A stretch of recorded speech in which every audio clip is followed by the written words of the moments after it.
Bear with me for a moment.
Okay, here we go. So today I thought it would be fun to do sort of a live tutorial slash sort of how-to video on how to draw a transformer. Some folks have asked about it, and I thought that would be kind of a fun thing to do. So I decided to do Optimus Prime, mostly because I think he's the most universally known Transformer, and I just feel like he's iconic enough that, beyond today's stream, this video can kind of have some staying power and last a while on YouTube or whatever. Some people that were kind of hoping to pick up some tips or try drawing maybe for the first time. Optimus Prime, I just think there will be more value maybe in Optimus than some other characters in that respect. After saying that, I think after this I'll probably retire Optimus for a while from streaming content, because I think I've already drawn him twice, and I've only been doing this for a few weeks now. So he was part of the Autobot 3 Autobot kind of battle image that I did a couple weeks ago, and I think he was one of the first streams that I did was just a 5x7 picture of Optimus Prime. So we're gonna do Optimus today, and we're gonna hopefully have some fun with it. And yeah, that's my story. That comic was just a trade for Transformers, what used to be called Robots in Disguise, but I just felt like putting something on the screen while I was blabbing away, blab, blab, blab. Here's something else too. I'll show the Striker that I worked on last time, just kind of in case anybody wants to see how that turned out in the end. I finished it up earlier today, actually.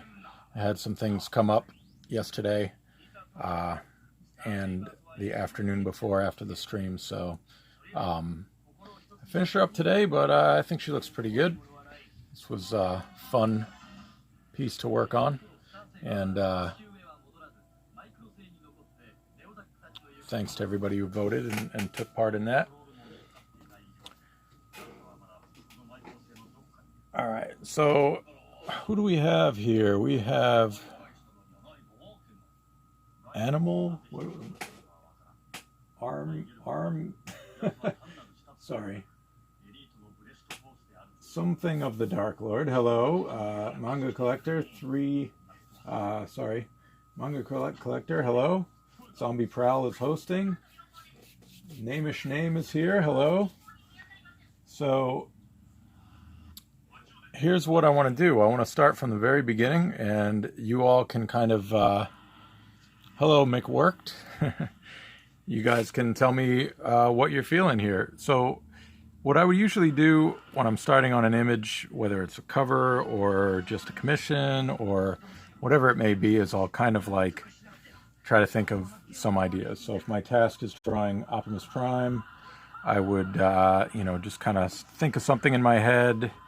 I've drawn him so many times, it's hard to come up with something original, but, say we did something sort of like, these are thumbnails that I'm going to kind of put together here.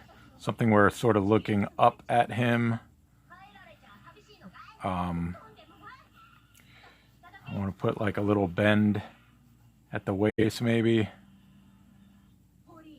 And see, I'm just kind of like roughing this out really loosely. Maybe he's got his weapon on him. The gun would kind of be coming up this way. Got his little antenna, obviously. Maybe the other arm would come down and do like, they always seem to like to do a little fist. Maybe this leg's kind of coming forward at us. Maybe this one's kind of going backwards. You want like a kind of wide stance.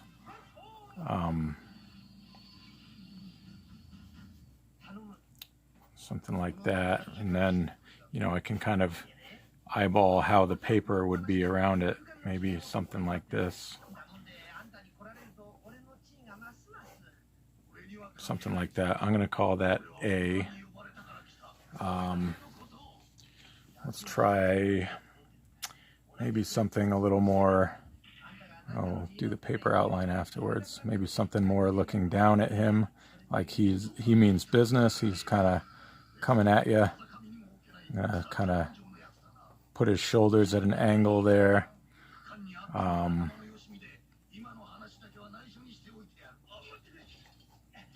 His body's kind of going like that. See, I'm just kind of throwing in basic shapes. It'd be kind of filled out later. But I want to get, some idea of the general shape of him as opposed to just like kind of a generic body shape. Because things like the smokestacks, I might want to see exactly where they're going to fall. So maybe this hand is kind of coming our way a little bit. It's got the fist going there. His waist is kind of swiveled a little bit, so this part is more squared off. And maybe the back leg is kind of going back there. Maybe I'll totally shade it in. I don't know yet. We're not that far yet. So I could put a hint of the blaster in this hand, maybe. So something like that, maybe. The paper I'm going to do is going to be 8 by 10, so it's a little more squarish than like an 11 by 17 cover or page size. So maybe something like that. We'll call that B. And let's do one more. Maybe like a hero shot looking up at him. And he's kind of angled like this.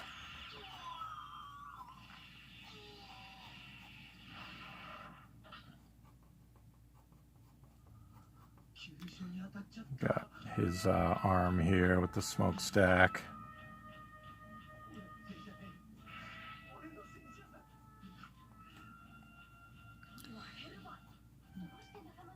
could be holding his weapon, because why not? Holding his weapon there. Finger on the trigger.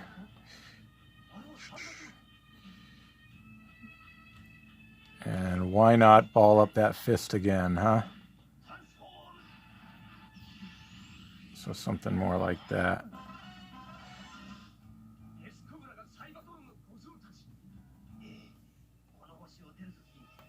Paper would kind of be like something like that. We'll call that C. So, what do you think? What do we like? A, B, or C out of this? Hello, Design OW. Hello, the Daily Kelly. All right, any thoughts on which one of these you all like?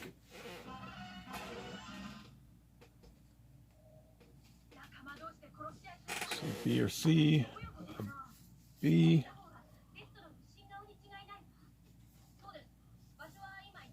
Yeah, the blockiness is just kind of like sketching it in blocks. So we've got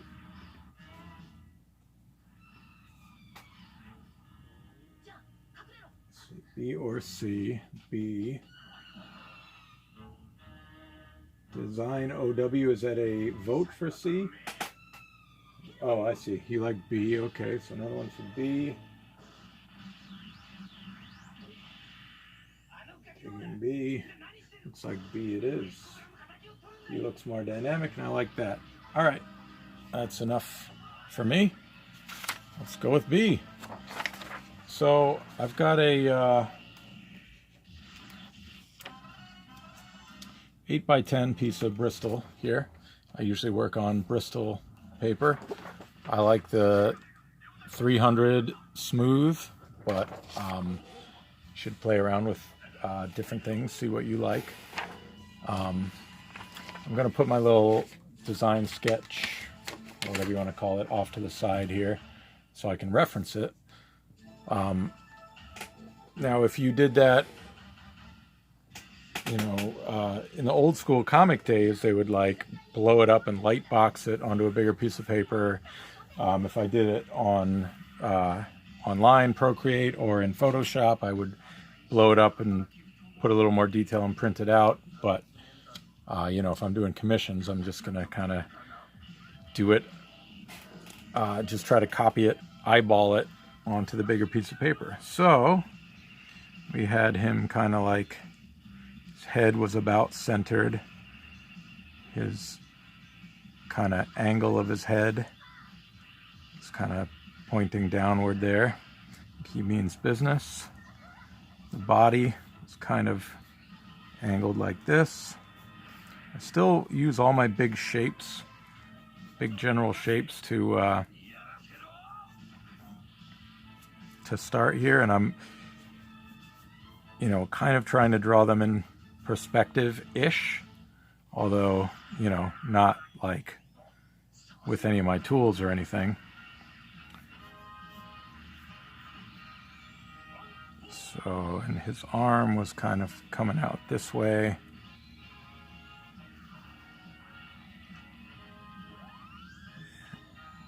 And coming back towards the camera like that. And we had a fist balled up here. You know, and as I'm doing this, I didn't, as you saw, take too much time to make the design sketch, concept sketch. I keep saying design, the concept sketch, super accurate. So this is where I would kind of start to really think about perspective and how everything would fall. But you can see I'm still working very lightly.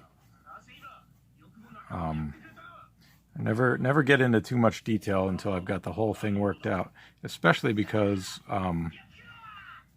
you know, we're not doing this in Photoshop, so if something doesn't look quite right, then I have to erase it all. So if I put in too much effort on part of this and then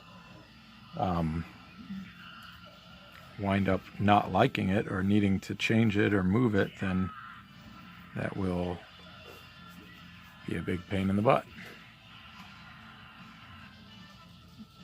So I'm trying to make this angle, the angle of this arm, line up with the body and look like it can be right there with the body, but I still do want to see, I want it to be kind of coming back at a slight angle, and I do want to see some of the weapon here.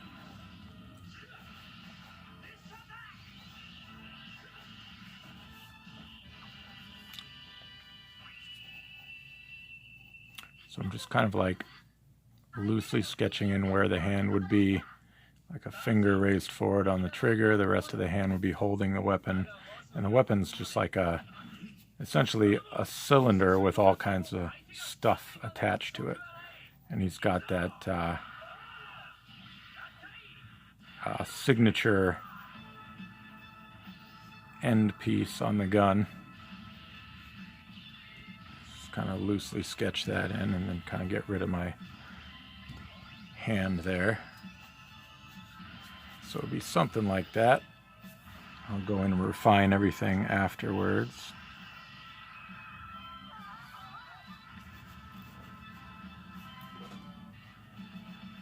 So already I'm seeing, you know, kind of as you go, you'll see what you need to change and fix. I'm going to have him pretty much centered there.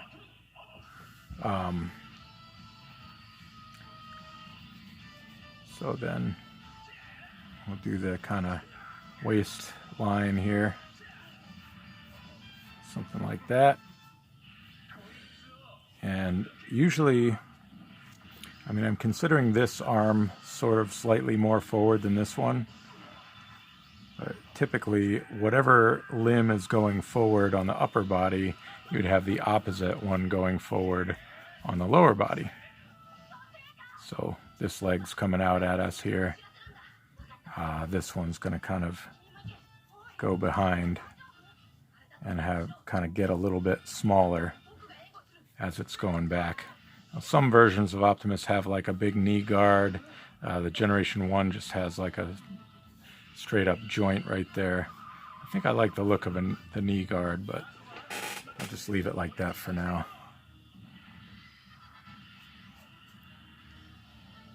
So Optimus Prime is on his way here.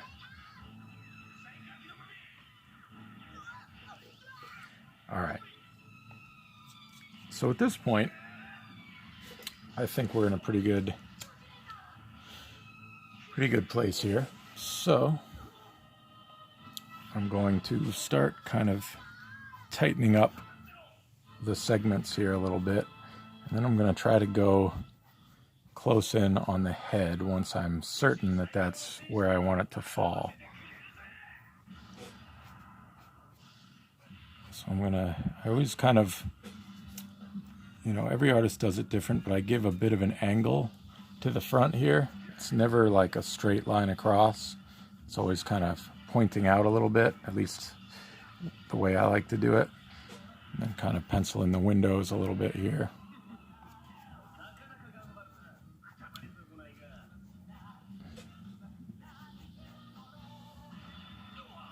And you want to kind of eyeball it to make sure they look about even. So here I want to actually see this piece come over a little bit more. And we're going to add a little piece coming out of the side here, right by his arm.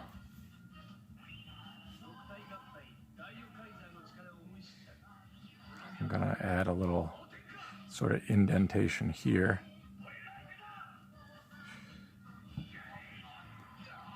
And this is mostly, obviously, sticking to like a Generation 1 look, although, you know, we'll probably add a little bit of flair. And that's the fun part. You can just add whatever you want for like a personal flair to how your Optimist should look. If you want to make him a Peterbilt with flames on it, you know, you can do that too.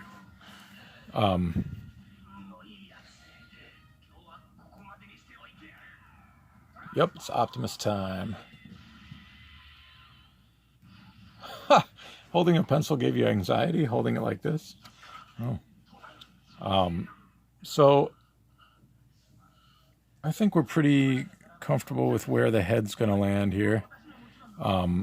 So I'm going to actually, bear with me here, try to get a little bit closer on the head here.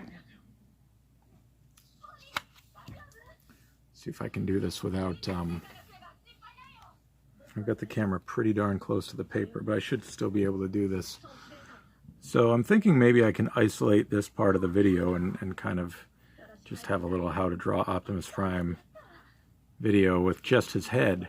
So anyway, I would do Optimus's head, and I should stress, like, everybody has their own way of doing things.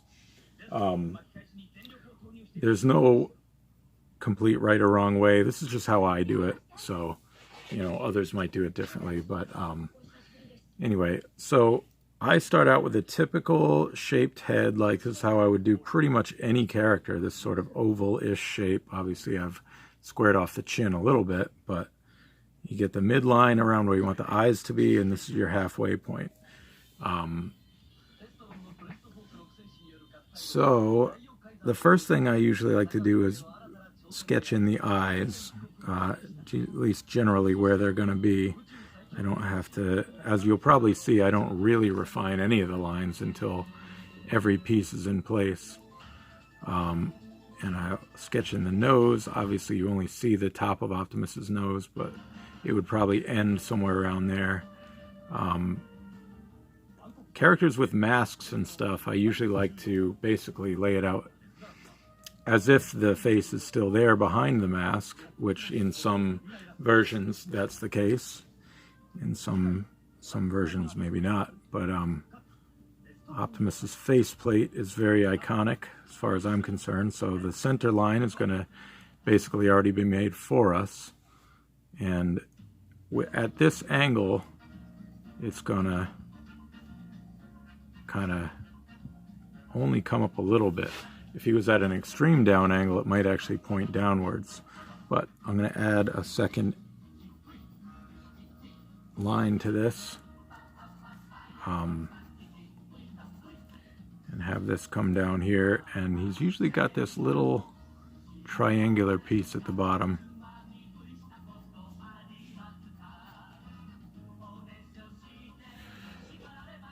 And then he's got like a visor over his eyes, like almost like a baseball cap visor. Again, in a lot of versions he does. This isn't every version, but Generation 1 and a lot of versions that mimic that, he's got this sort of visor thing. And then he's got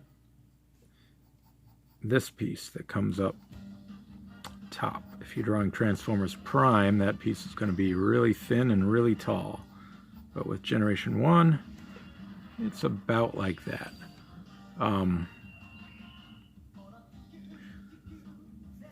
So I'm going to keep his outline that I drew there and just kind of extend this over a little bit. Now, this piece here that's at the side of his face kind of comes up a little bit.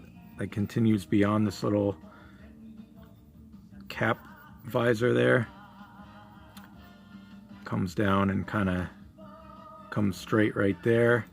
And then sort of turns into what are these little cheek protector pieces on the side of his face. Now at this angle, they're going to come down below his faceplate.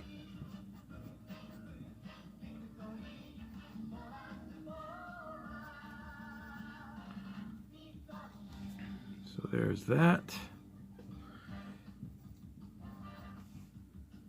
And then you kind of just follow that shape around. Here's a personal preference bit. Some people like to throw in the little vent parts here. Some people like to leave it a plain shape. Generation 1 Optimist, it was just plain in the cartoon or whatever. But in most of the comic versions, they give him the little vents right there. So I'll give him the vents. And then these roundish pieces on the side of his head there come out right about at ear level, maybe slightly below in some versions. But anyway, I'm going to put them right there. I kind of refine the nose a little bit. And I always put some bit of shadow underneath the visor there.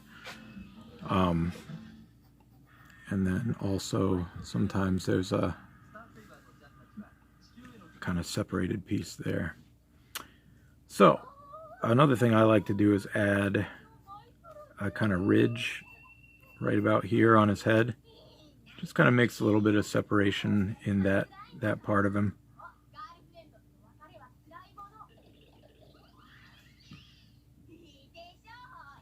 So there's that.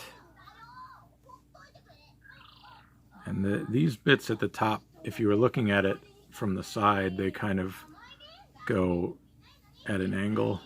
If this was a straight side view, they kind of come down at an angle.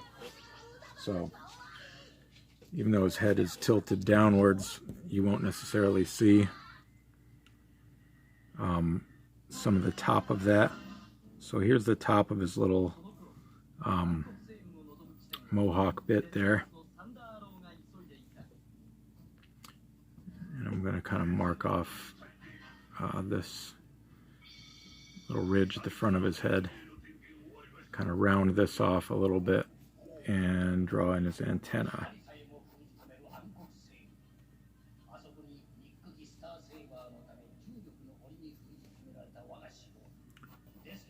And just kind of see how I'm feeling about it. I think it's working pretty good. Another thing that you see sometimes added are these little bits on the side here, which I think I'll throw in there for fun. You see I'm overlapping my own pencils quite a bit here, but that's okay. Now that I've got that mostly in, I'm going to kind of refine the eyes a little bit. And try to peek over here and catch up on the chat a little bit as well.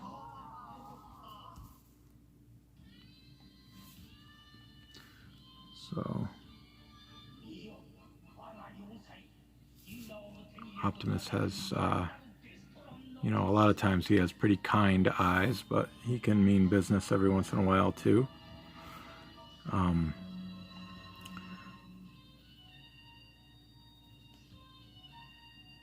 So I'm going to keep that shadow underneath the visor. And I'm going to draw in, kind of sketch in the vents at the top there.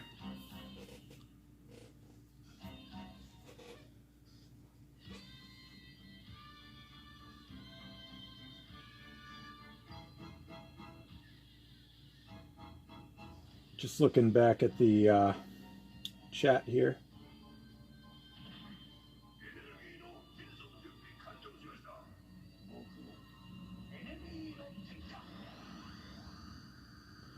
So for a novice, is it most important to study general shapes, perspective? Is that rule number one? I mean, for me, getting the big shapes in there is the first part of any composition. So yeah, I would say that's pretty much the most important piece of composing your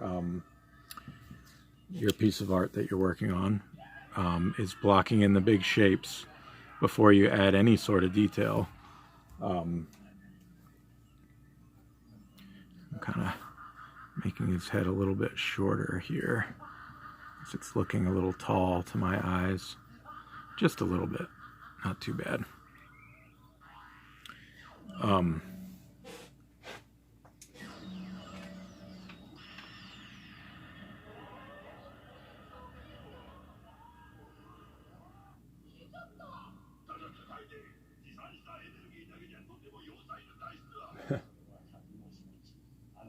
Yeah, Metroplex does have a very thin waist.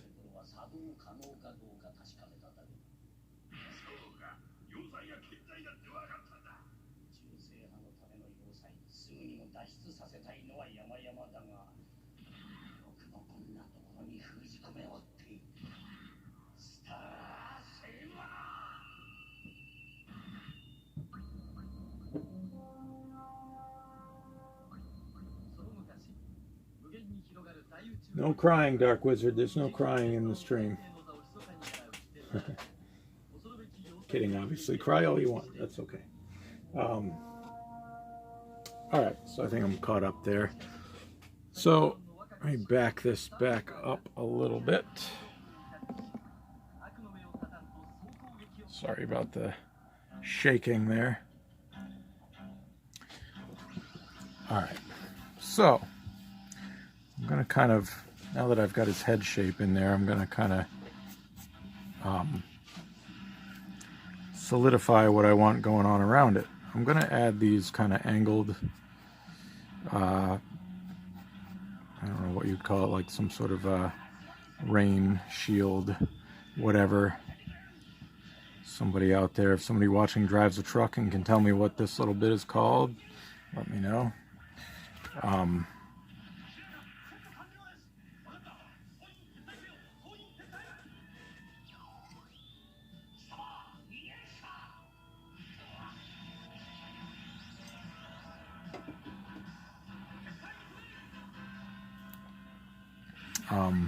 I'm going to, a lot of times he has these kind of headlight things up front there, kind of an angled thing, and they sort of cut into this, so we'll throw those in there. Right now I'm kind of eyeballing the angle of it. I'm gonna also add, this is kind of the place where you can add your own bits of detail. If you pull up the Optimus Prime animation model, the original animation model from 1984, you don't actually see the top of him at all, unless there's some art that I've never seen. But you know, in the ARC guidebook and anything else I've seen, they don't actually show a definitive top of the cab look. So typically I would look at the toy for reference, or just kind of make it up out of my head, which I'm gonna kind of make it up here. And G1 Prime has this sort of weird backpack thing, which I have mixed feelings about, but I'm gonna just kind of add a version of that I'm gonna make up as I go here. I feel like he needs a little bit more bulk, so we'll just kind of do it like that. I'm gonna add another little rectangular bit at the midpoint there with little vents on it. Also want to give like a place where his head would conceivably be coming out of, kind of add the hints of a neck underneath his head. And I'm going to carry that all the way to the back.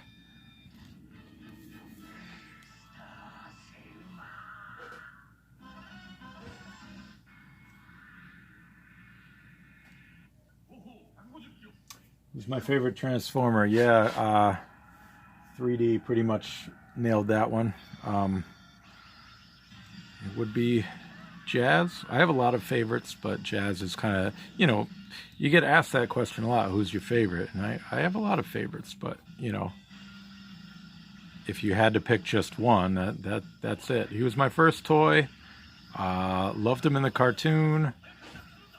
Just love the alt mode. Really love everything about Jazz, so he's pretty much number one in my book. Alright,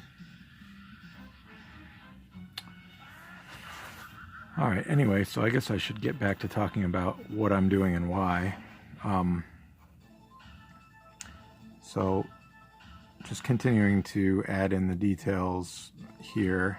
In the early IDW books, E.J. Sue, he basically took this whole shell here and put some put like a bendable gear, for lack of a better word, in here, so you can really see how his shoulders bend. I'm not going all the way out there on this one, but I sometimes like to put that little bit in here to kind of insinuate that a piece is coming off of that edge there.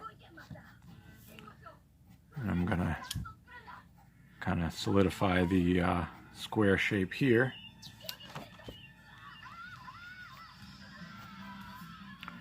And throw in the smokestack, make sure it's all lined up pretty well. Got an angled top of the smokestack. Kind of like that look. So this is where you take a look at it and say, all right, is everything going about how I want it to? And right here I can see that this shoulder is a little bit bigger than this one. So once again, this is why you don't really darken in things too well until you're really ready. So over here, I'm just gonna kind of make that a little bit bigger to match up with the other one.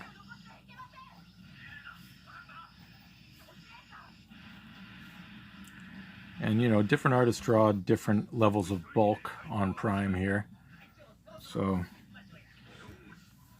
you can, some might have made that other shoulder smaller. I'm just gonna kind of erase that a little bit.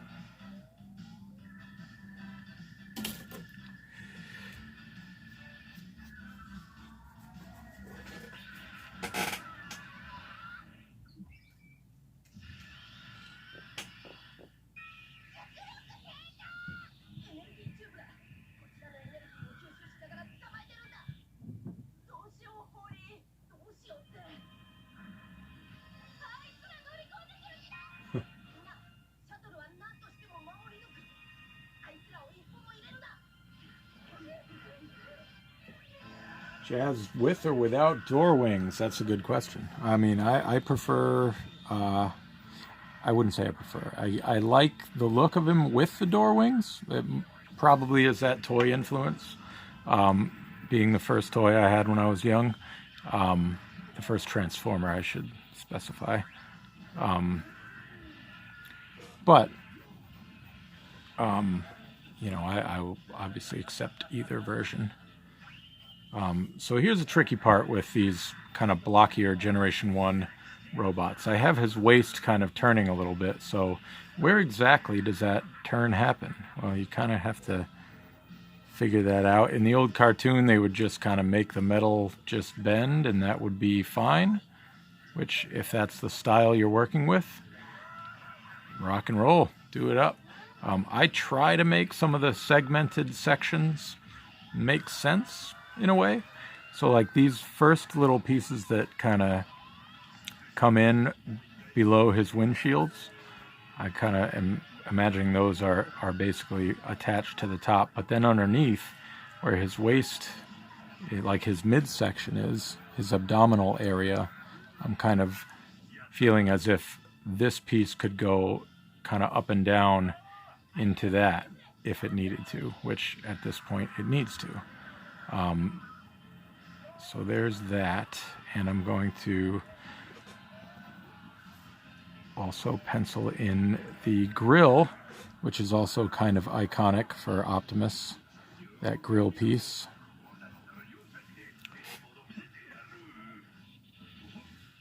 Not to be confused with having a grill on his teeth. Maybe Optimus has some gold teeth under there, but you know, we don't know. We don't know and we don't judge.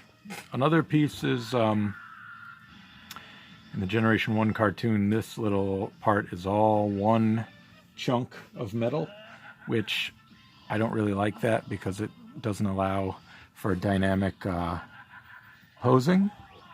Again, unless you just kind of like bend metal, which they did a lovely job of. The original animators, they made it work, but when I draw Optimus, I like to kind of add a middle section that kind of comes out a little bit from these other flat pieces on the side. But still, I'm getting off camera here. He had kind of a squared off detail here, so I like to keep that. And then on these side pieces, he would have a rectangular piece up here, and then a triangular piece underneath, which I'm gonna keep for that there.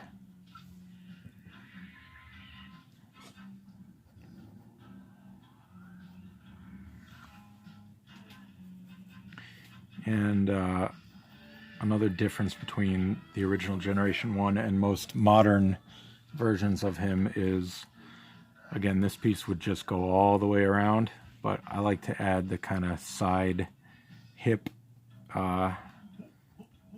whatever they are, hip protectors, hip something, which again, the level of detail that's added to them kind of differs depending on what version you're looking at, but I'm going to kind of make them vents over here. I think it adds a little bit of nice bulk to them to throw those in there.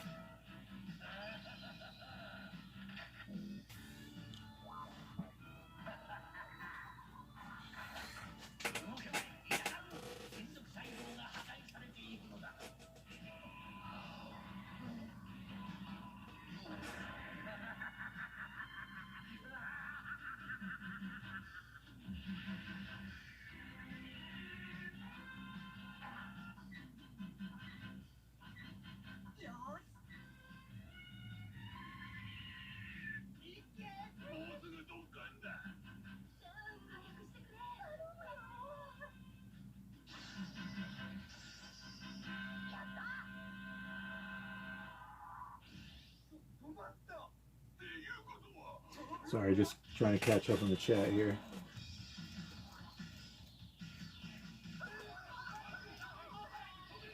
Yes, you definitely have to keep that dirt out of those hip joints.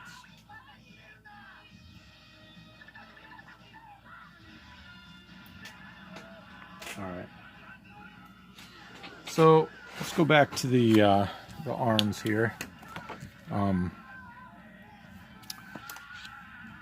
Keep going with this one first. I'm going to add another kind of block underneath the top there. It's going to taper in a little bit, and then that'll kind of leave a little spot for this area, which I would call his bicep, although it's really not a bicep. But you got to kind of humanize things to some extent. And his forearm would come forward here, and I'm going to make the perspective work here, have it just getting wider as it comes out towards the camera. You know what's fun about streaming is I say to the camera, and I actually literally mean to the camera this time, whereas I would usually use that term just to describe the drawing, even if there was no camera on it. So then the hands are always fun. Some people have difficulty with hands, some people are excellent with them, but this is how I do them. Again, with Transformers hands, trying to figure out how they're going to bend and everything, it's kind of a tough, not a tough thing to work out, but it makes you kind of have to think about them. So I basically do, coming off the back of his hand, like a ridged, not ridged, but a piece like that kind of heads back.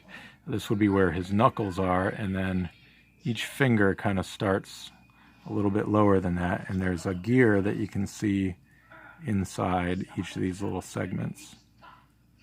And then I just kind of lightly pencil in each finger, and I like to do the pointer finger.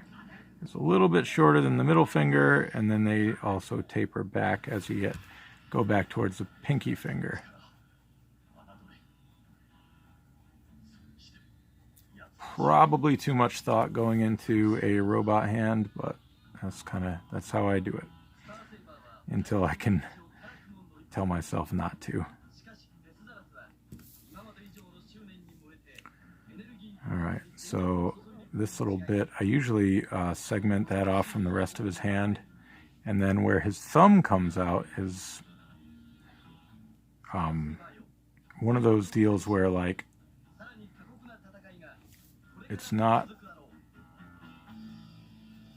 bendable the way a human thumb would be, like how our thumbs can move like that. I mean, you can do it, you can make it bend, but it doesn't work out like evenly, I guess is the way I'll put it. So I'm just gonna kind of I do the hinge at the, you know, where the thumb would bend here, and then this piece down here, and then a piece that kind of mimics this area that kind of comes down at an angle. And that's how I do it. Different artists will do it different ways, but that's my way. And then, you know, the rest of the finger kind of curls under the hand there. And I just fill out the rest of the fingers coming this way. And that's going to work for me.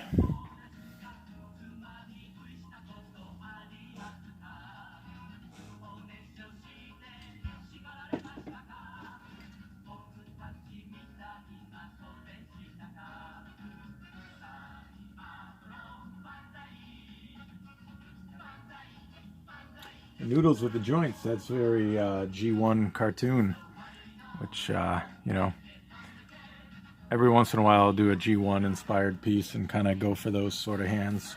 But I realized I forgot there's two smaller little running lights here usually. You got the big one and then you got the two smaller ones.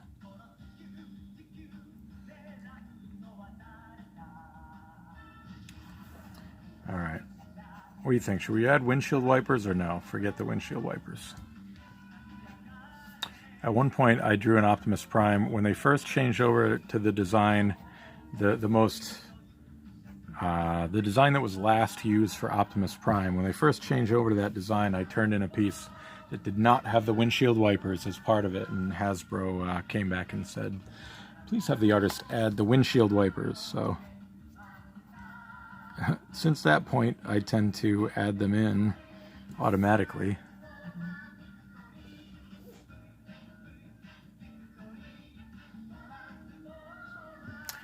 I'll also kind of pencil in his Autobot symbol here. Once again, I just put the general shape. I believe on the original animation model, he only has it on this arm, if I'm remembering correctly, but a lot of times I'll put it on both. I'm assuming, you know, the toy had it on both, so I'm assuming that the animators didn't want to have to draw that symbol twice in every single cell that Optimus Prime appears in, which I don't blame them one tiny bit. But I'm going to put them on both arms just because I kind of like that look. So I'm not getting too, you know, too detailed with my symbol there. That's about how much I do it for the pencils.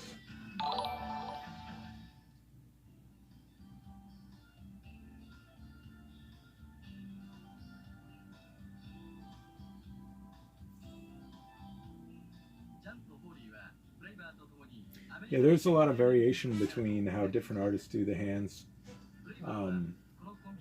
Alex's hands are much different than mine, or Nick's, or, you know, Jack.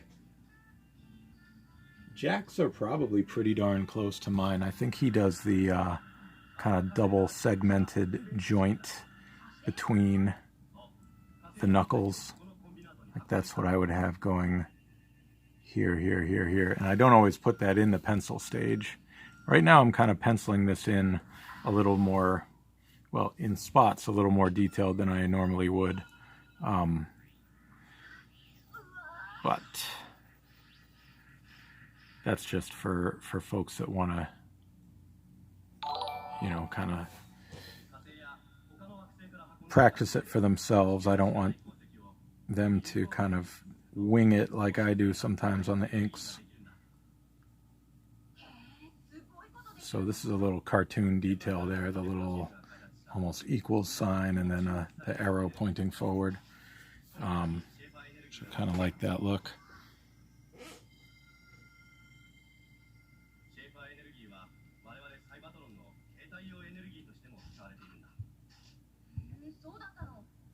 Yeah, the palms of the hands they can be a challenge too, because again, they don't move like you know, a human hand, you can, you know, if that's metal, I usually segment it like here and here, so that's enough to kind of get the movement that I need.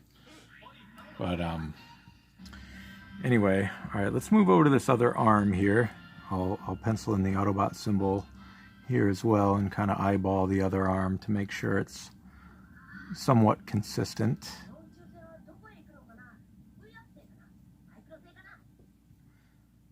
And, you know, you got to kind of draw it in perspective, which can be a challenge also. This has to follow the perspective of the rest of the arm. A lot of times, when I first started doing Transformer art, I think I talked about this on a previous stream, I worked mostly with Joanna LaFuente on colors, and she was really great about dropping in the symbols digitally. And you know, they're literally perfect, so I would often leave them off of the art, the black and white line art, and she would add them in after the fact. But you know, I'll put them in obviously for this. All right, so the weapons can be a challenge sometime. Once again, you got to keep your perspective in mind. Now, I'm not making any perspective lines. I'm kind of just doing that all in my head. But you could like do your, I probably should actually show this. Typically, if something's coming towards the camera, you know, it's going to, sorry about that, it's going to have a vanishing point towards the back somewhere. Like if this line is going like that, you know, you kind of carry your line back here, and then this line's going like this. Probably I want it somewhere around there. Carry a line back here and find the point where they would intersect, which would be right there. And that's my vanishing point for the gun. And in theory, if his gun is at the same angle as his forearm, that's the vanishing point for the forearm. So let me just quickly figure out exactly where I want that to be. That's kind of the bicep right there. And the bend of the arm is a little different, but this is essentially where I want the forearm to be, right here. So I'm going to lightly pencil that in, but so going off of this point up here, I can kind of hinge the straight edge on that. So the top of the arm would kind of end there, or go along that line, and I like to put kind of a double. I'm going to make that a little bit wider, a double. And again, I wouldn't usually bust out the straight edge until the inks, but just kind of for a sample, I'm doing it here. So, and then I'm kind of going to pencil down. This would be like where the arm, the front of the forearm ends there. So I'm going to keep it on my hinged line there and come back like that. So that's kind of how you would put that in perspective. Although I did want to actually bend this a different way, so I'm going to actually fix that. Just pretend that worked out. Because I've got this at such an extreme angle. This is going to kind of come back a little bit, but I am going to keep the angle a little more to the extreme.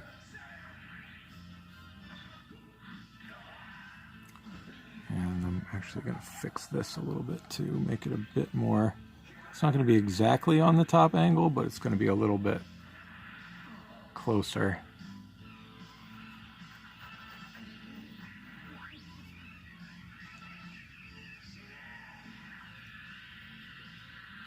Alright, so then the barrel would kind of end there.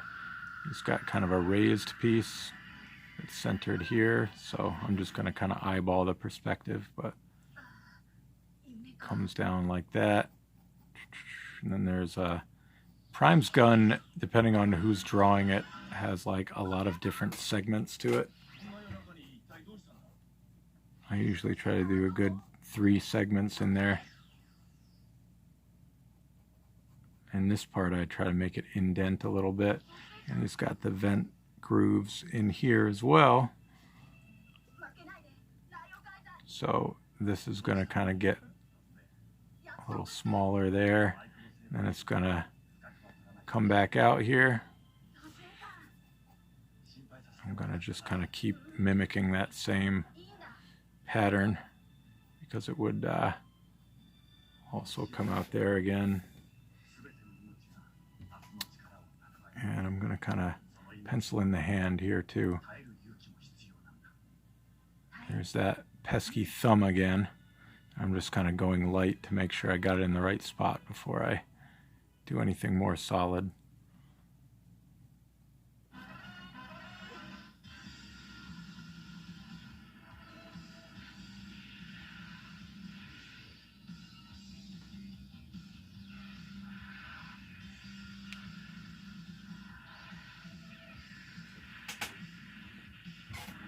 Alright, so I'll have kind of the trigger finger coming in front here.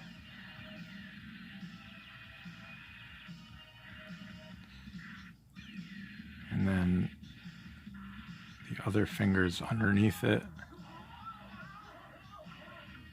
Gonna add a hint of that knuckle there.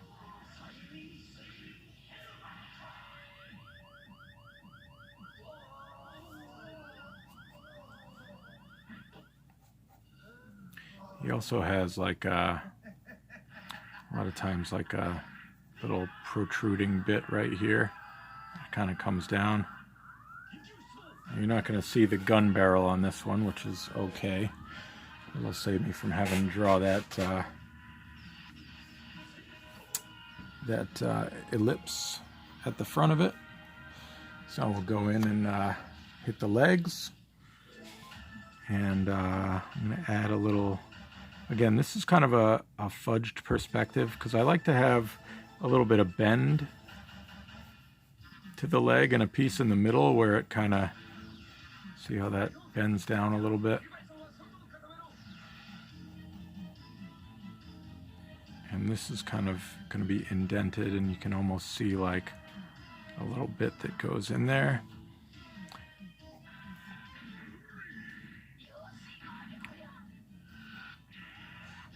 Okay, and I think I am going to add the kind of raised knee cover thing that he has on some versions, just because I like that better than the kind of exposed knee joint.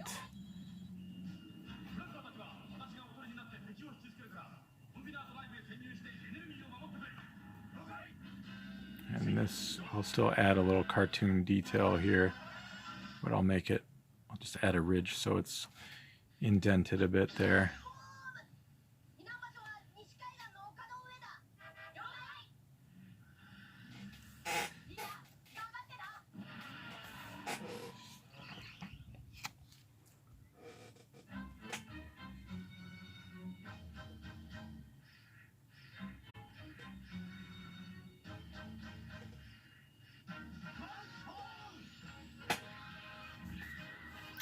And then we'll just kind of mimic that on the back leg here, except this piece is kind of going the other direction.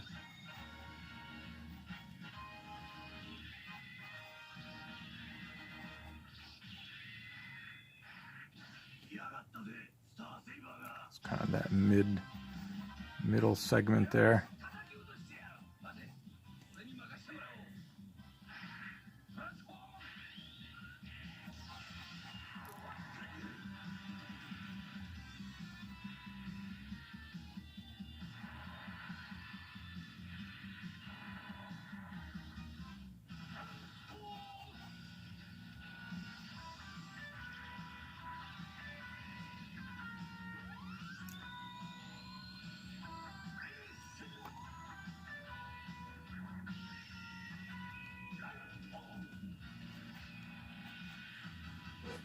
It's got this sort of, sometimes it's cylindrical, sometimes it's almost like a trapezoid shape, this little piece that comes off the side of his leg there. He's a lot of times got his tires down there as well. I'm not going to add the tires in. But essentially, that's what we're looking at there. Let me see if I can back the camera up a little bit. Bear with me here.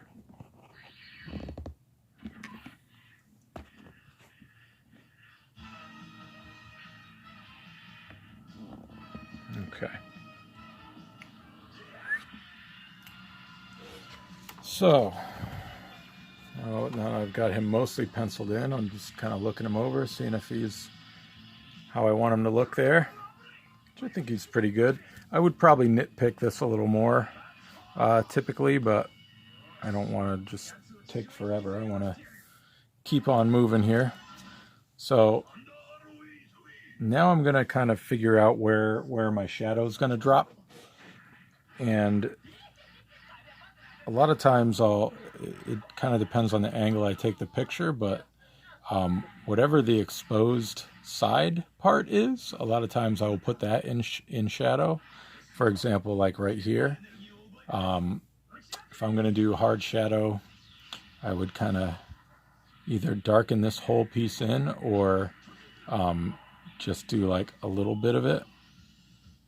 So I'm just going to kind of do some of that, I guess, just a little bit of it. So this piece here, I'm going to put a little X there. That'll be all in shadow. This will be all in shadow. And the gun, when I darken part of it in, it's going to be a significant streak of black on this side. The darker sections, I'll put more shadow, even if they're not black. Like, you know, if his legs were more in view here, I would have more dark shadows probably on that dark blue. But and where his windshield is, I'm going to kind of mark off a little piece there. I'm going to darken in a bit underneath the center piece in the top, insinuating that light's coming down here and it's catching some shadow off of this. But a lot of times I'll also put a little streak coming down the window. Nobody seemed to have an opinion on the wipers, so I'll probably just leave them off. That's why I create more work than you need to do.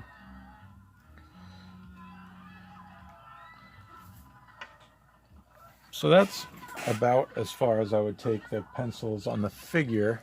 I would also think about, and I probably typically would have considered this ahead of time, what kind of background I want to have. So Prime's obviously kind of upset. He's headed charging towards somebody with not the best of intentions. So we're assuming he's in some sort of battle right here. And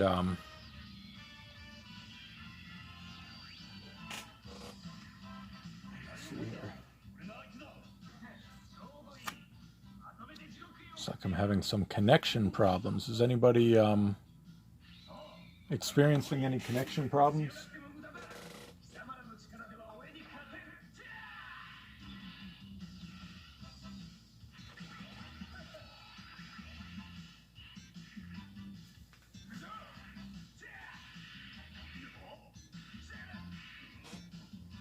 Yes, clearly. Other than movie Prime is he usually has noble intentions. Okay, I'm just getting a little warning on my screen. It says there's a low, you know, I'm literally 3 feet away from my router here, so it shouldn't be having any connection problems, but now it's looking okay. All right, so what should we do for a background here? Maybe I'll just do like a typical kind of battle scene. I'll do some kind of, you know, background can work to your advantage sometimes. So like Optimus is obviously the focus here, so to kind of accentuate that, I'm going to just decide this is going to be a battle scene here. And you could do an effect like this with anything, but I'm going to pencil in like some rubble kind of in the foreground here or towards the side. Just kind of metal pieces, just kind of, you know, I don't exactly know what they're going to be yet, but they're going to kind of like sort of head in towards him, which is going to keep the focus on Prime. So we're just going to have some rubble or insinuations of rubble on the ground there, and I'm going to throw some smoke in here. A lot of times, like in battle scenes, little bits falling, kind of, it's a minimal effort, but it can sort of add a lot of I don't know, a good effect, I guess. So the smoke is kind of going to draw smoke kind of going diagonally over the across the picture here, and I'll kind of give that a little more texture when we ink it, but it's going to literally still be ashes falling from the sky. So all this rubble is pretty fresh. So there we go. That's about as far as I'll ever take my pencils.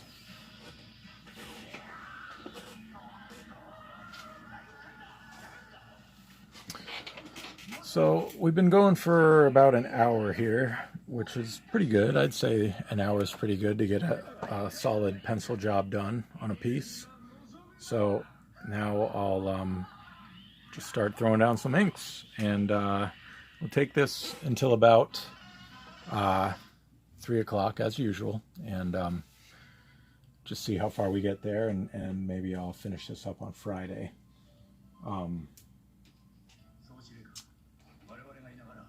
So, as I've said before, if any of you have been on the stream before, I always do heads and hands first. So we'll start with the head. And I'm going to take my number 1 micron and start there. Typically that's what I'll do, use the number 1 for the majority of the image, and then go back in and fill in the thicker lines afterwards. But that's the number 1 micron. I'm assuming most of you who do art like this already have used that before.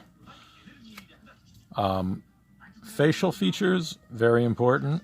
So with Optimus, really all we have are the eyes and the upper part of the nose, but again, I'll do that first usually. I'm gonna kind of ink in this cap visor just so I know exactly where my eyes are going to end in terms of the top point, and we'll ink those in.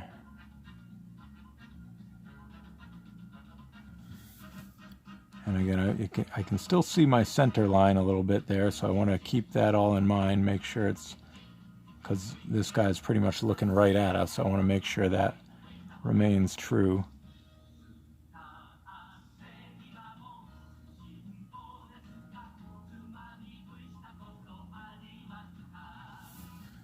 Okay, and then his nose is going to come down here. That's the front of his nose. And I'm going to keep a little shadow there between his eye and his nose. But I'll add just a little piece there, insinuating the edge of his nose, and darkening around his eyes a little bit.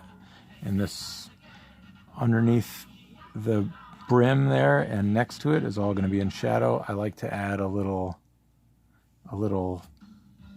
kind of crease in the middle, right about there. So that's all going to be darkened in. And then we're going to go, since these side pieces are in the front, I'll throw those in before I draw in the faceplate. Since we made the indented vent pieces, I'll make sure I get that edge coming out a little further than the vent piece.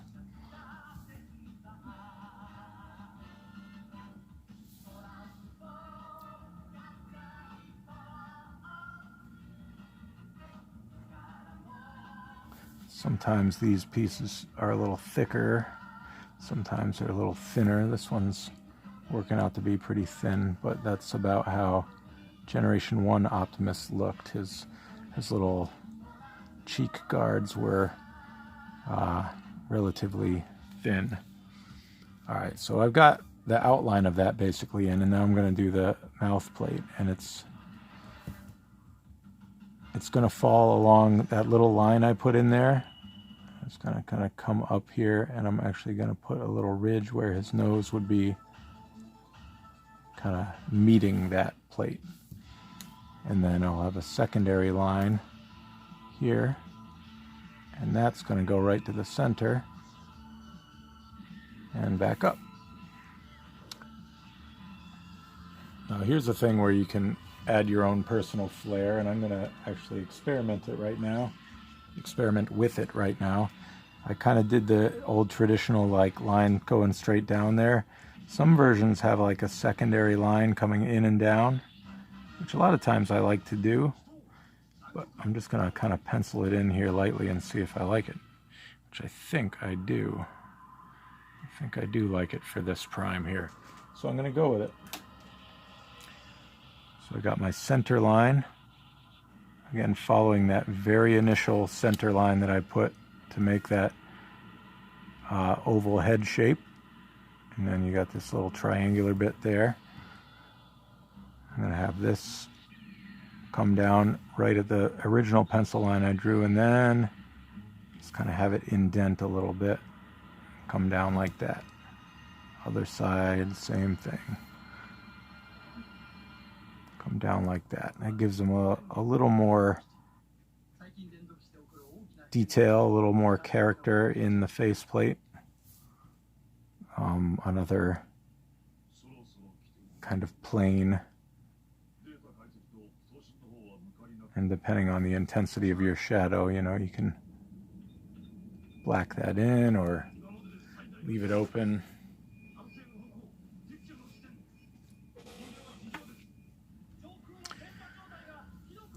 So then I'm going to do his little mohawk piece here.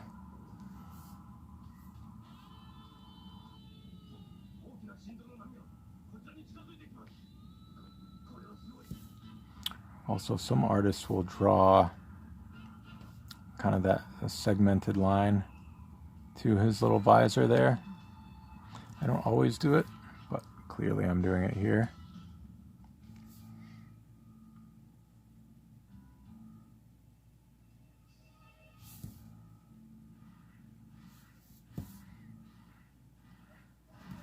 I'm just going pretty light with that line there.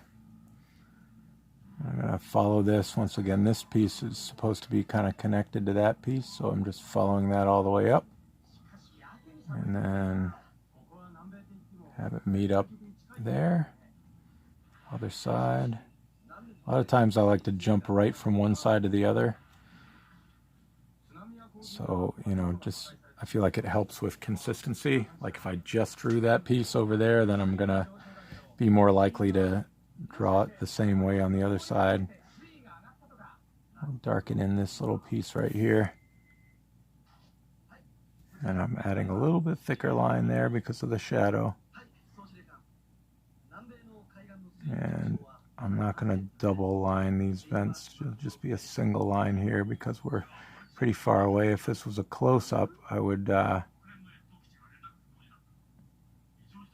double line them.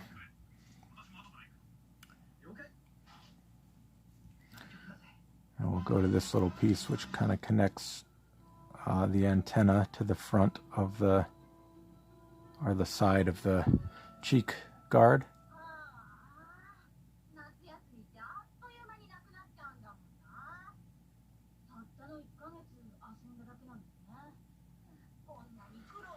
And that meets up with the little rounded off earpiece there.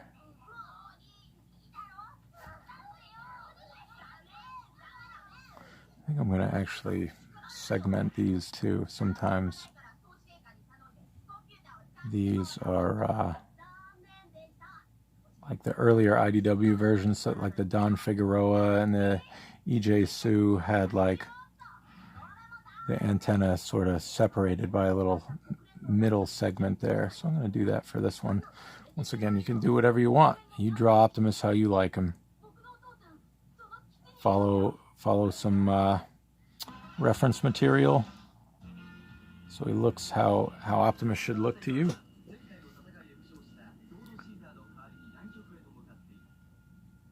Sometimes I will use my straight edge for these straight pieces. For this, I'm just kind of freehanding it.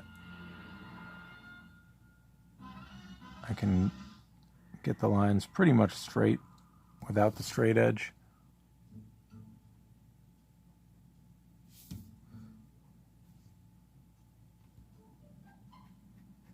So we got the Mohawk bit in there. We got this little segmented piece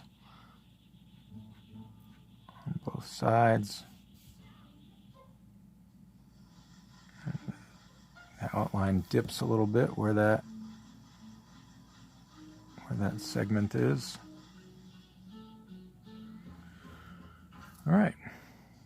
Now, despite the fact that I free-handed the rest of that, I pretty much always use the straight edge for the antenna.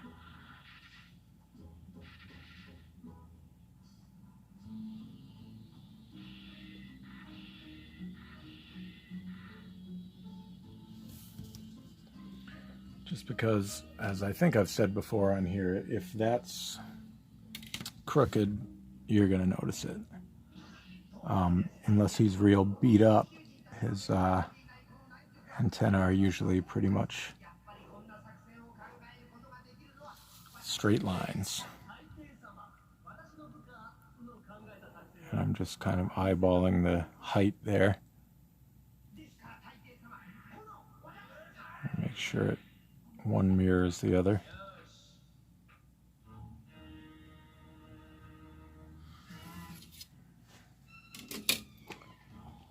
So there's that. Let me get a close-up of that.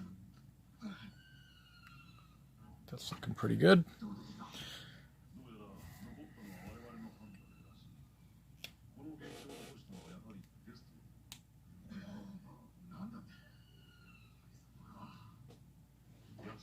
Looks like the chat has gone silent. That's okay. Nothing to catch up on. All right, so let's go back to the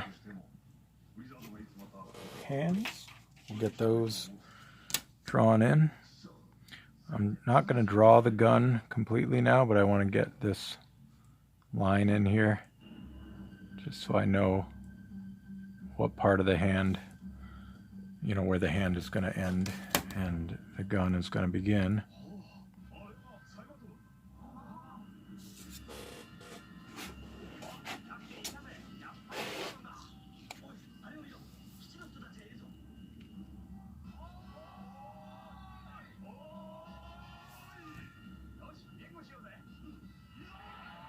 So this one you can see I didn't draw in the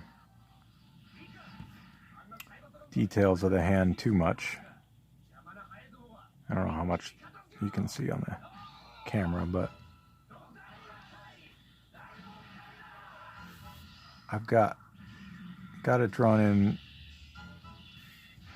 fairly detailed, or fairly accurately, so I know where to drop all the lines and the details, or I know where I want to put them.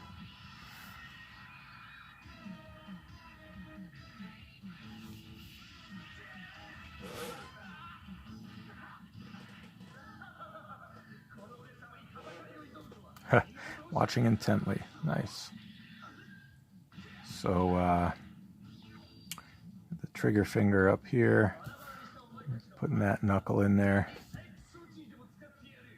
Maybe with these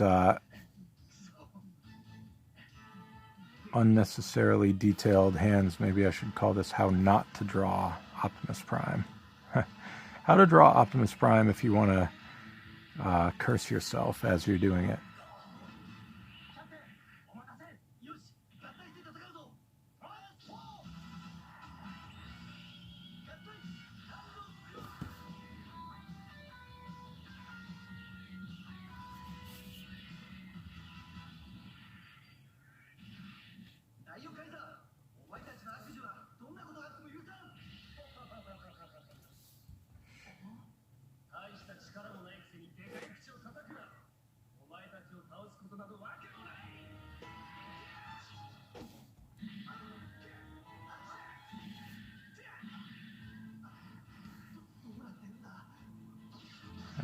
So we got the fingers coming over there.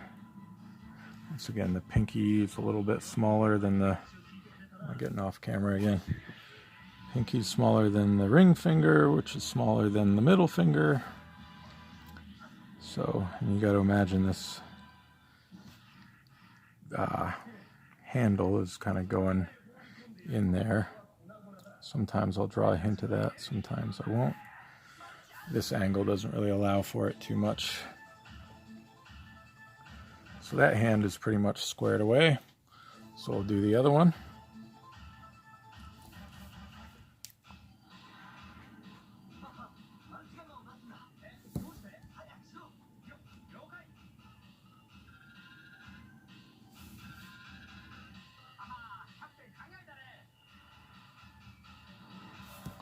This is how I'm going to learn Japanese, by watching the Japanese Transformers cartoons.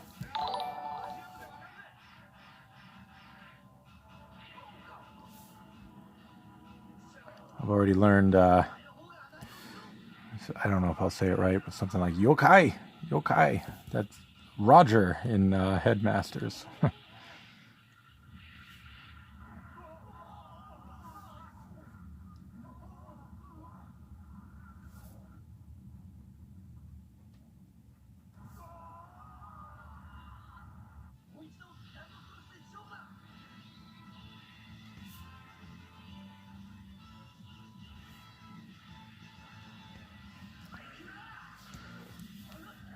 Let's go across here, make the larger part. I like to put a little bit of bend in that so it's not just totally squared off.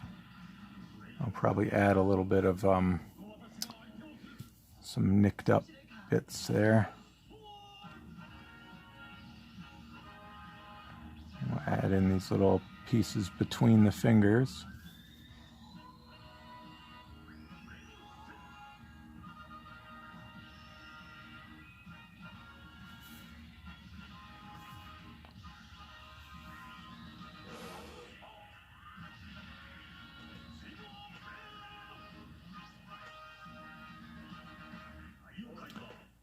Commander, I can't say I've noted what that sounds like, but now I'm going to look for it.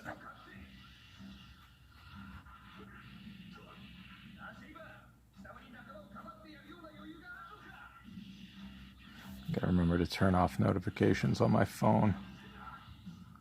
I'm getting this. I'm sure it's not coming across on the screen, but I'm getting little notes as I go along,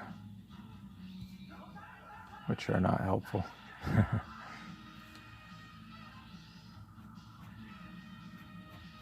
But some of you will be, if you haven't gotten it already, you'll be getting an email from Big Bad Toy Store. I can tell you that. I haven't ordered them from them for a long time, but when I was buying toys somewhat regularly, I would order from them a lot.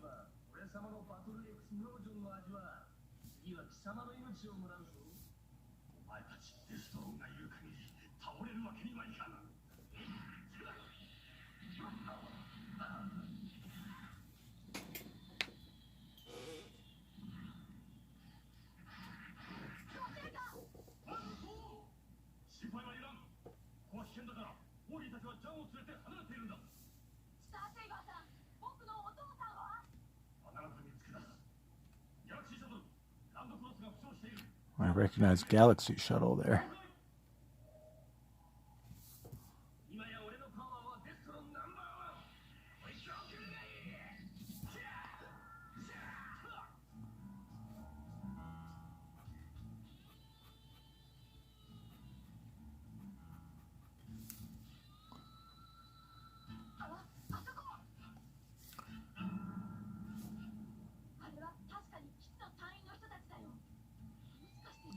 Always drawing the kind of curled around finger there, but a lot of times that'll fall in shadow. I just add a hint of it there. We got the last knuckles on the tops here.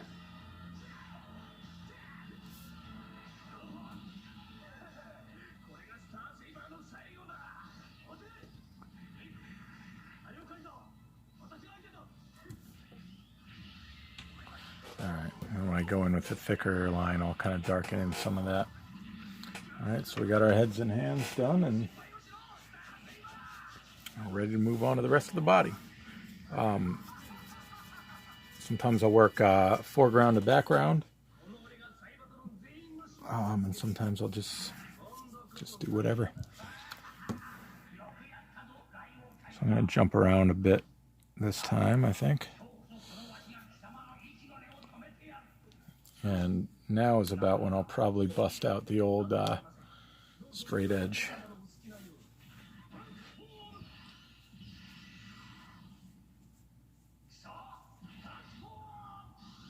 Yeah, the little arrows on the forearms, that's a little G1 flare there.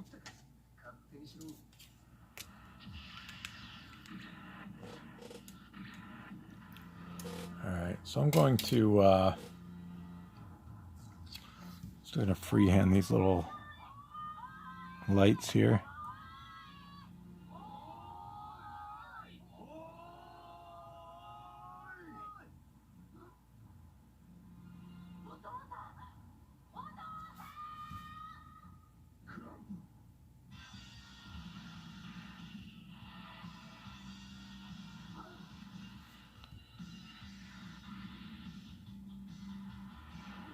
The ellipse template, the smaller you get with them, the more difficult I find it to accurately use it. So also if this was a thing for print, everything would be shrunk essentially from the size I'm drawing it at. So if I've got ellipses that are this small, I don't feel like I need to use a template to make them 100% accurate.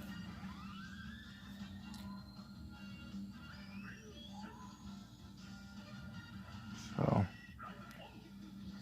I always thought these were a cool little touch on the old animation model. And they're going to kind of go along with the perspective we've established here.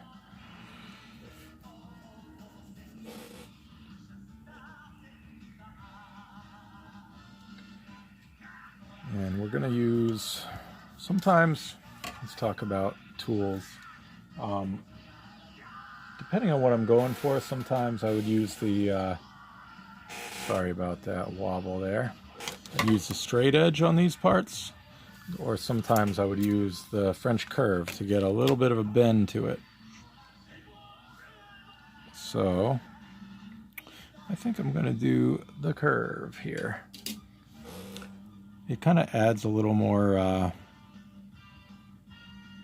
don't want to say life to it, but it's just like the perspective would kind of bend as you were looking across. A piece like this. So I'm just going to kind of use that there.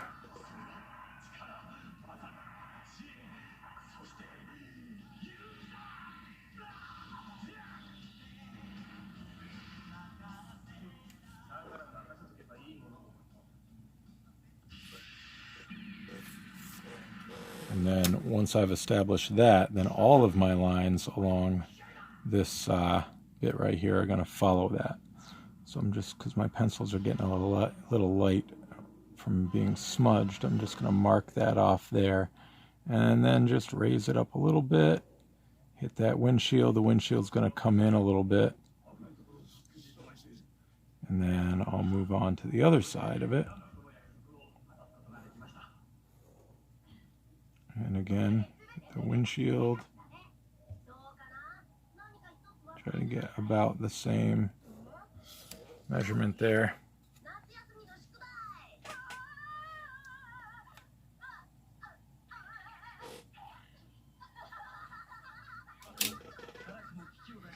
I'm going to actually switch it up to this tool for the up and down lines. I feel like the horizontal perspective is going to bend a bit, but this is going to be, the vertical is going to be pretty much straight up.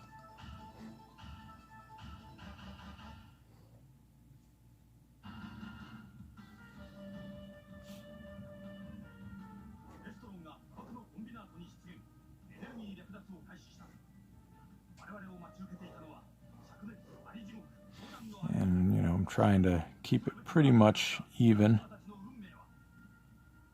from one side to the next.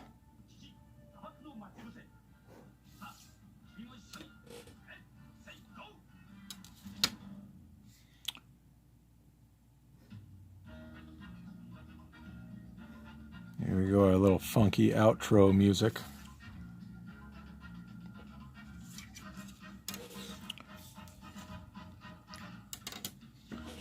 So we'll take this up top and just kind of take this line all the way back.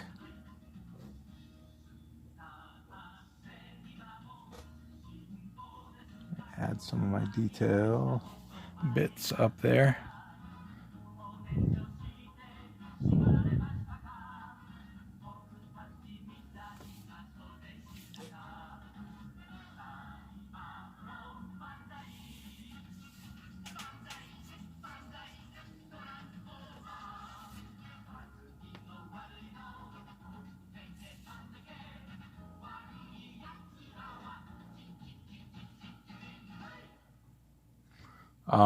So while we're just kind of inking things in here, whoever wants to chime in, is there anything any of you would like to see on future streams that maybe I haven't talked about, or something in particular you'd like to see me to draw, or like to see me draw, or you know, kind of talk about, or anything like that?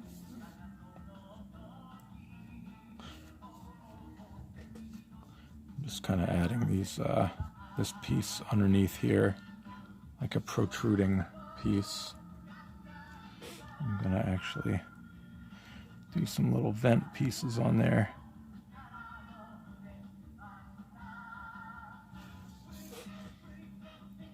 And start filling in this arm.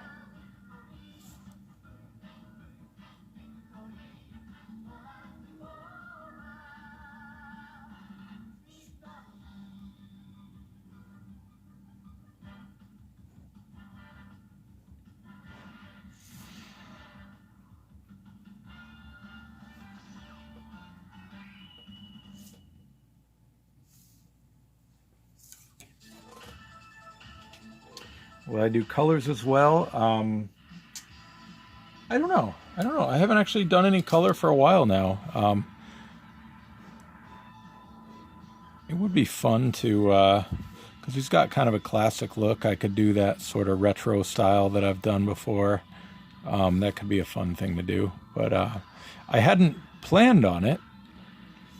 I've been essentially making images for black and white, and kind of partially for the purpose of posting them online for other people to color while this this whole you know, coronavirus deal is going on here, and some people are still stuck at home. So I don't know if I'll color it, actually. You gotta vote for Jetfire, huh? Okay. I'm gonna write that down, because I think Jetfire is pretty popular. Every time I take a vote or a poll or whatever, Jetfire seems to come up. He never seems to win, but he does get a lot of mentions. So I think that's a good move. Good call.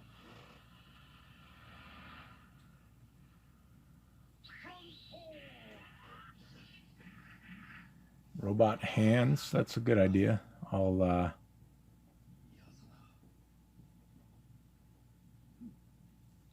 write that one down.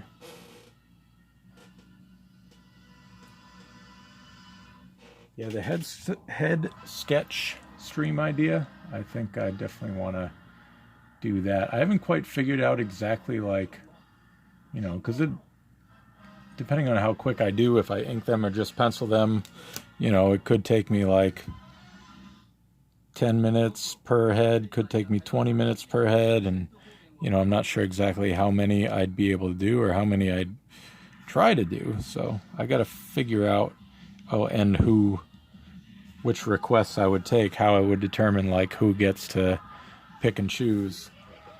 So I got to do some figuring out of those little details, but I do want to do that. I think that would be fun.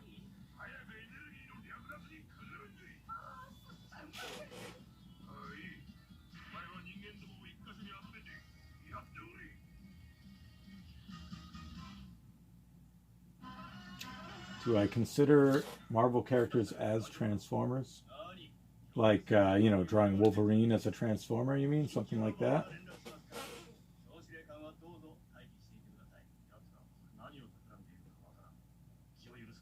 Okay, a lot of votes for hands. Okay, we'll definitely do a hand thing. I'll put a little star next to that.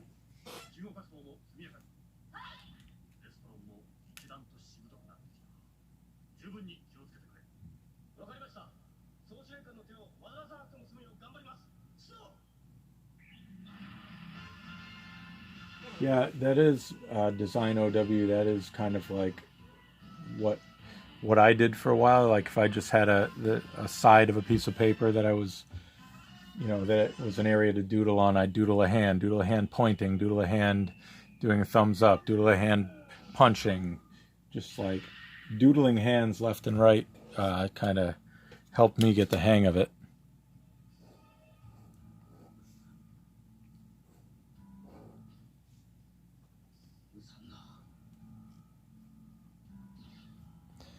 I want to tone down the corner bits here. I don't want his forearms to look too like hexagonal. I still want them to look like rectangular for the most part.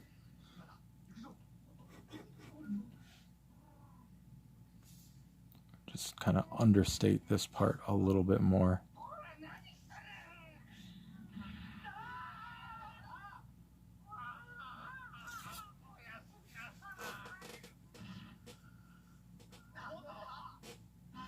You know, I've been commissioned to do those before. I didn't take any pictures of them, but there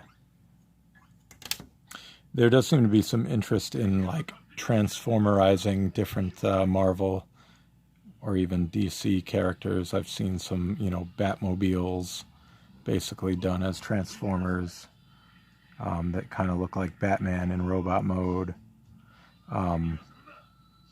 I know they had a toy line that did that not that long ago, right? I don't remember what it was called, but I know that was a thing at one point.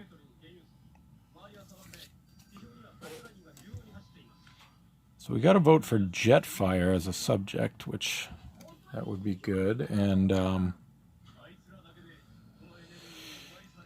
robot hands for sure. Head sketches, I definitely want to figure that one out.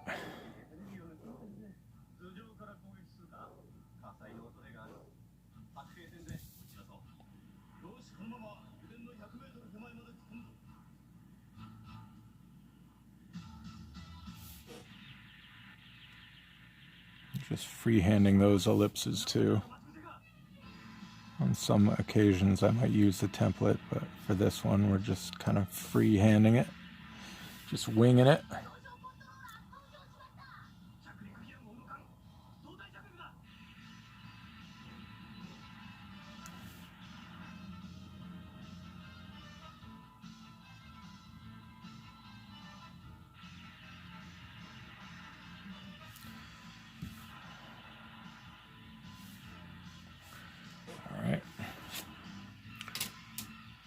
Drawing the bot symbol here.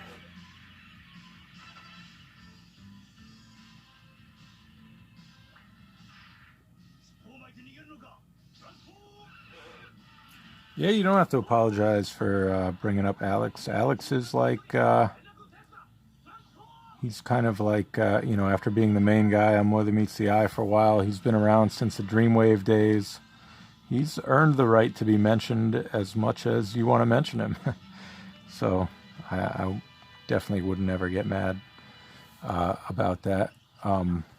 Actually, one of the fun things about doing this and meeting a lot of my sort of colleagues is that people are pretty, for a business where essentially we're all vying for the same job, people get along extremely well. I mean, not everybody is like besties or anything, but for the most part, everybody gets along, and we all seem to enjoy seeing each other and spending time with each other. There's not a lot of like jealousy, at least that I've seen, or, you know, you know, people getting upset, like, how come they got this job when I think I should have had it, things like that. Everybody's pretty cool with each other. So, at least, like I say, from my experience. So, I would never get upset if Alex or anybody else was brought up. I admire most of the other artists who do this. You know, Alex obviously is a big influence. You know, Guido, Don from back in the day.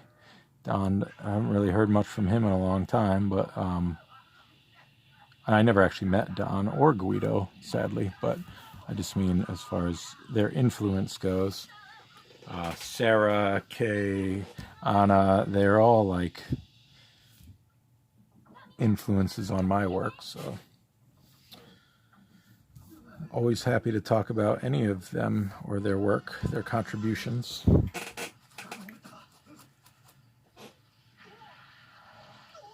I have Victory in the background.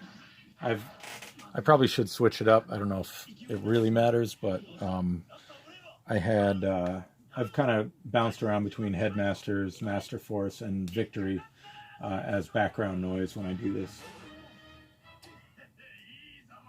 I never read TF Avengers, Zombie Prowl, but obviously I saw some of the artwork for it. Have I thought about looking at viewers' art on stream and giving advice on how to improve? That would be interesting.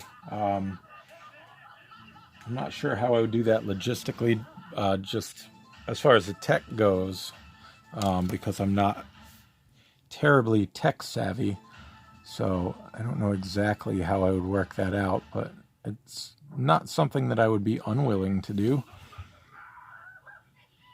Kind of like a live portfolio review or something like that. Could be interesting.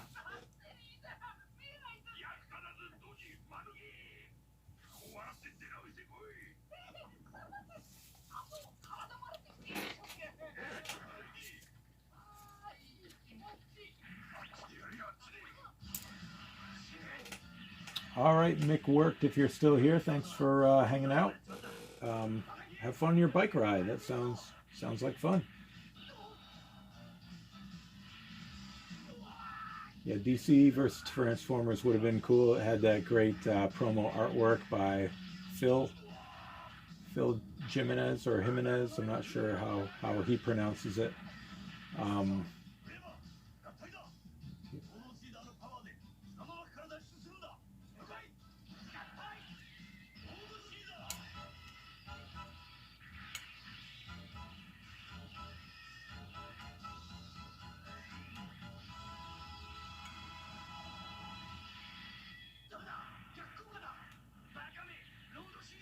Maybe I can download, download OBS on my iPad and do that through Procreate, do sketching through Procreate, and then also, just kind of look over other people's work.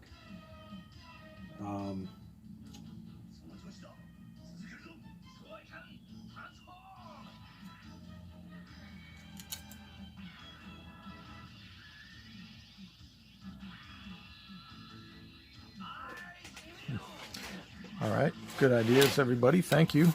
And anytime, feel free to chime in if there's something you'd like to see or anything like that. Like I've said before, I'd like to keep doing this as long as I can manage it. I'd like to keep it somewhat interesting for you guys that join in. You've all very kindly expressed that, just seeing the drawings is interesting, which I appreciate. But, if there's anything that can make it more fun while also working for the same purpose for me, which would be just kind of creating art to put online, to make available to color, to, put on eBay, whatever the purpose is. I'm happy to hear folks' input on that.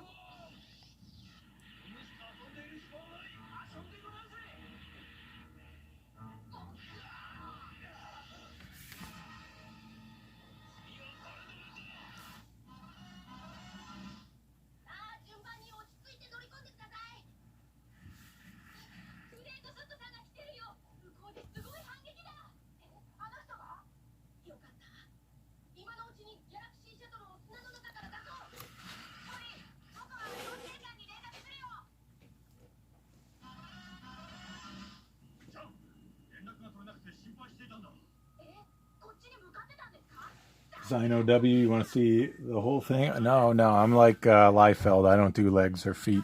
I don't do feet. That's not going to happen. Just kidding. Yeah, that would be a good thing. Do a nice full body image. I guess I did the one that had Optimist and Jazz and Ironhide did end up having the full figure on there, although I could do it more tutorial style or whatever.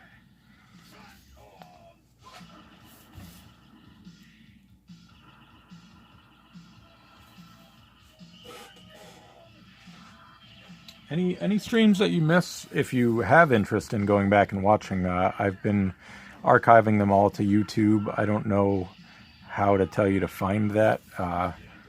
My name is just, I don't know if it has a W in it. It's either just Casey Collar or KCW Collar if you search YouTube.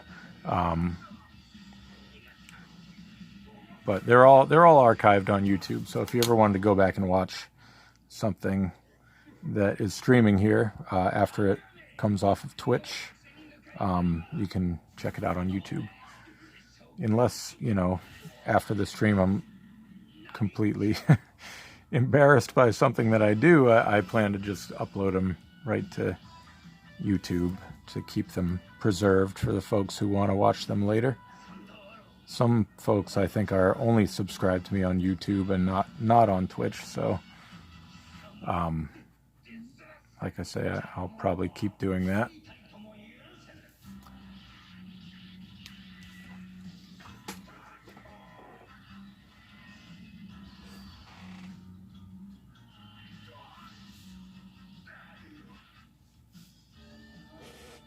Thank you, Sean. Appreciate it.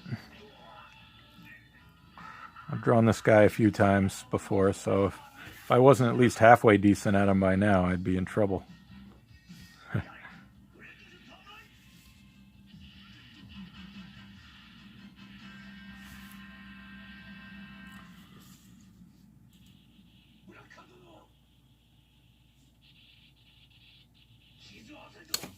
Alright, let's get that smokestack finished up here.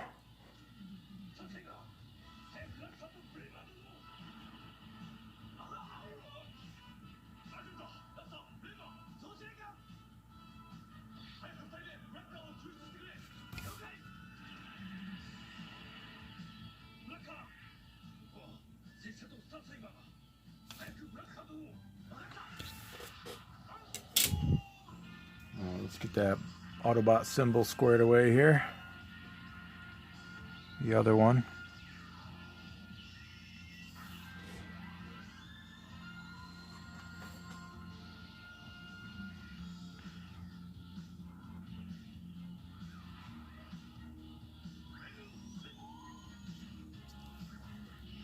Thank you, Sean.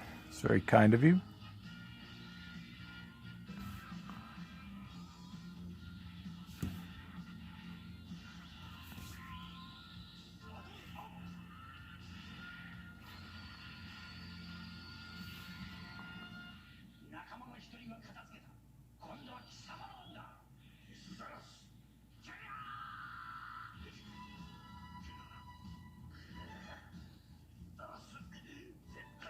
This music is really growing on me, I gotta say.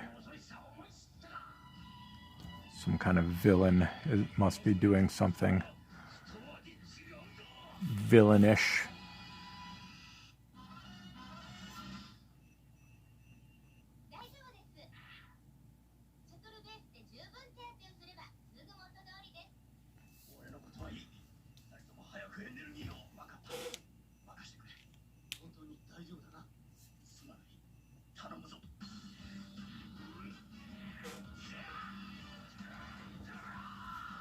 Thank you, Chupacabra.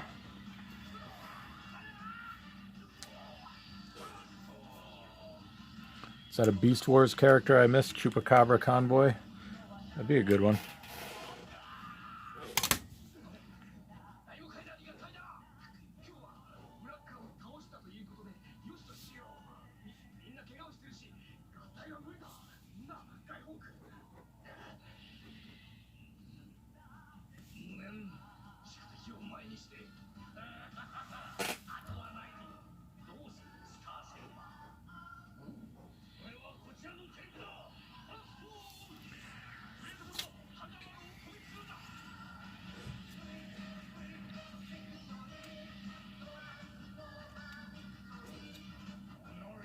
Yeah, this is the third Japanese series, right? It's almost like they really kind of refined, you know, they found their footing with this one from the sounds of it.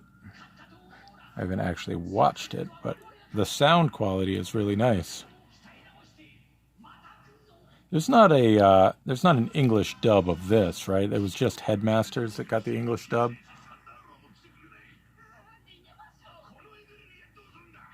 Featuring Sparkle and Billy and all those guys. Wally.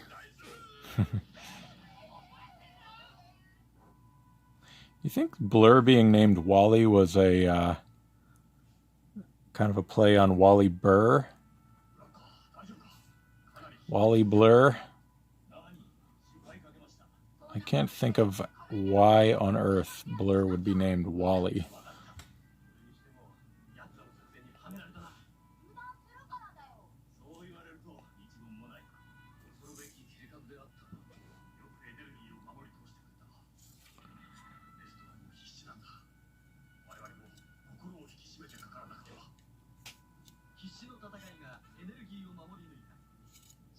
Sean, are you asking where I get my supplies from?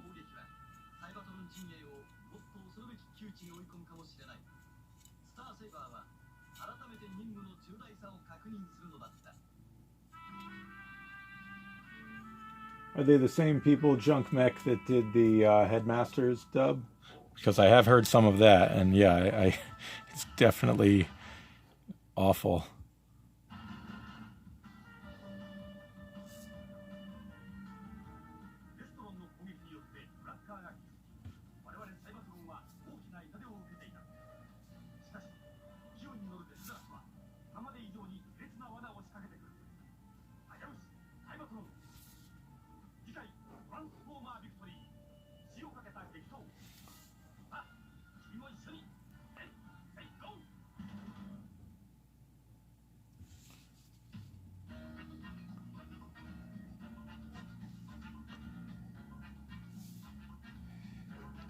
So we're getting close to 3 o'clock here. I am going to end this stream at 3.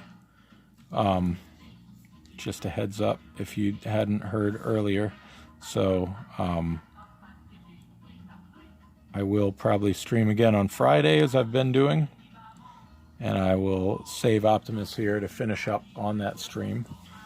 So if anybody that's here now wants to see the finish of this guy, that'll happen Friday, probably right around the same time, 1 p.m. to 3 p.m.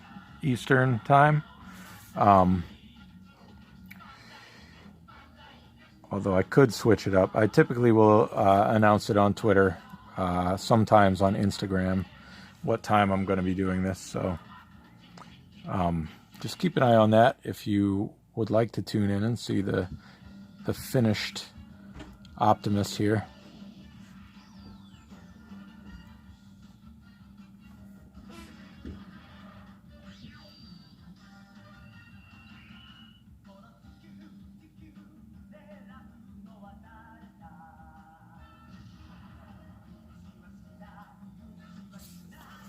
So Sean, if you were curious about where I get my supplies, I get most of my supplies from my pens from jetpens.com. They have like a ton of different stuff, whiteout pens, brush pens, tech pens, all kinds of delicious art supplies that are wonderful. So jetpens.com, I highly recommend them for supplies.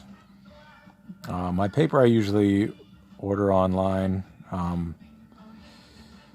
nowhere in particular. I've gotten it from different places, so I mean, you could even, back when you could go into stores, you know, I would just buy it at a Michael's or a Staples or whatever. Most of them sell the 11x17 boards, and I just mostly buy them. Sometimes I'll buy some 9x12s if I'm doing a convention to make them portable, but for what I do at home, I either use the 11x17 as is, or I trim it down to whatever size I'm looking to do. So the paper is nothing special as far as a resource of where I acquire it, but pens, I definitely recommend jetpens.com. Get some stuff, try them out, see what you like.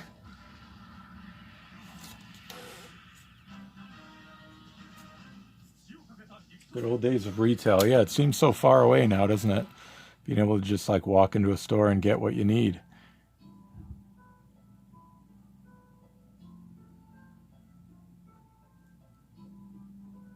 So just to kind of wrap things up here, I feel like, you know, in terms of a tutorial slash how-to thing here, we've been working at Optimist here for about 2 hours, you know, taking small breaks to catch up on the chat or whatever, but that's pretty typical for me to do this type of an upper body image here. Be like overall maybe a 3-hour job-ish. Sometimes it depends on how much reference I need to look up. Luckily for Optimist, that's not something I really need to do. But yeah, once you get the hang of this sort of thing, I think you're looking at a 2 to 3 hour process to do about start to finish like this. At least that's what it takes me. So sometimes longer. You know, if somebody asked me to do a Overlord or not Overlord, Tarn, you know, like one of the extremely detailed characters from a piece of fiction, it'll take a little bit longer to get all that detail in there, try to figure out exactly what's going on with the design, get it all down on paper. But you know, the timeline is pretty consistent here with what like a normal timeline would be.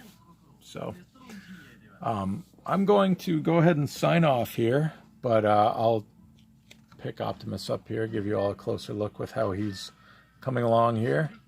And yeah, Friday, probably around the same time, we will stream the finish of Optimus here.